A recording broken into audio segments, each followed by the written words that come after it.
Melanjutkan membaca bukunya Cohen, Give More Help, Prospect to Buy. Di halaman 145, do they want when they want to do it. Prospek akan melakukan apa yang ingin dilakukan pada saat yang diinginkan. Sebagai contoh, sebagai makhluk otonom, manusia tidak suka dipaksa. Manusia menginginkan kebebasan untuk menentukan dan melakukan apa yang dikehendaki. Hal ini juga berlaku bagi prospek. Tindakan hard selling yang biasa cenderung dirasa mengejar memaksa prospek untuk segera memutuskan sebuah pembelian hanya untuk memberikan dampak yang tidak produktif bagi hubungan agent dan prospeknya. Jangan melakukan sesuatu yang kita sendiri tidak ingin orang lain melakukan pada kita. Hard selling hanya menghasilkan penjualan ala kadarnya. Persistensi cenderung rendah serta nasabah dapat menimbulkan kesan negatif di benak prospek.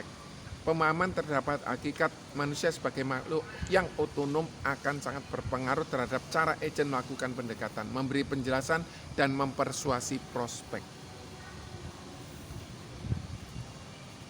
Pada saat agen menemui prospek dan menganjurkan untuk membeli polis asuransi jiwa, ini semua semestinya berdasarkan pada niat baik untuk memberikan manfaat kepada prospek dan keluarganya, bukan untuk kepentingan pribadi agen.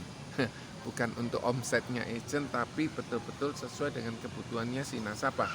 Kepentingan prospek harus dinomor satukan. Setelahnya baru kepentingan perusahaan, terakhir kepentingan agent. Oke, hal ini cukup logis karena keberadaan dan kelangsungan karir agent ditentukan oleh nasabah yang mempercayai dan perusahaan tempat bernaung. Jadi kalau nasabahnya tutup usia, komisinya juga habis. Tugas agent adalah mengedukasi, menjelaskan akibat dari terjadinya satu masalah potensial kepada prospek dan keluarganya. Dampak apa yang akan ditanggung keluarga dari tidak dimilikinya sebuah rencana emergency plan yang mengantisipasi risiko apabila terjadi, dapat menghentikan kemampuan tiang keluarga dalam mencari nafkah. Bagaimana masa depan anak, bagaimana masa depan pasangannya, pasangan hidupnya saat keluarga tersebut tidak menyiapkan sebuah skema penyiapan dana pendidikan dan dana pensiun yang memadai.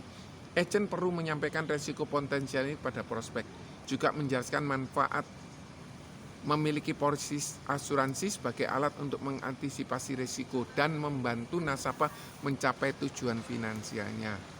Menunjukkan masalah tidak sama dengan menakut-nakuti. Ini adalah proses edukatif untuk mengajak prospek berpikir rasional.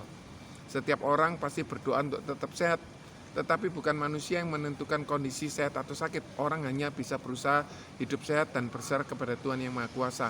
Membeli polis asuransi adalah sebuah ikhtiar atau inisiatif untuk merencanakan masa depan. Dengan tetap berserah kepada Tuhan, hal ini tidak sama dengan tidak percaya pada pemeliharaan Tuhan. Jadi membuka polis asuransi jiwa dalam jumlah yang cukup menunjukkan betapa besar rasa cinta tanggung jawab manusia terhadap orang-orang yang dipercayakan Sang Pencipta kepadanya untuk dirawat dan disejahterakan hidupnya.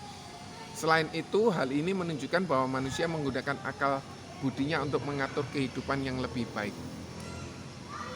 Saat prospek memahami niat baik agent dan kemudian hatinya tersentuh, maka penutupan penjualan akan terjadi atas inisiatif prospek sendiri. Dalam memberikan penjelasan, agent berusaha sebaiknya menyentuh sisi emosi prospek terlebih dahulu. Kemampuan ini untuk memaparkan konsep yang mudah dan cepat dimengerti oleh prospek sangat diperlukan. Saat prospek sudah memahami dan merasa butuh, agent dapat menjelaskan hal yang lain bersifat teknis. Hormati dan percaya prospek Anda. Terima kasih, semoga bermanfaat. God bless you all. Bye.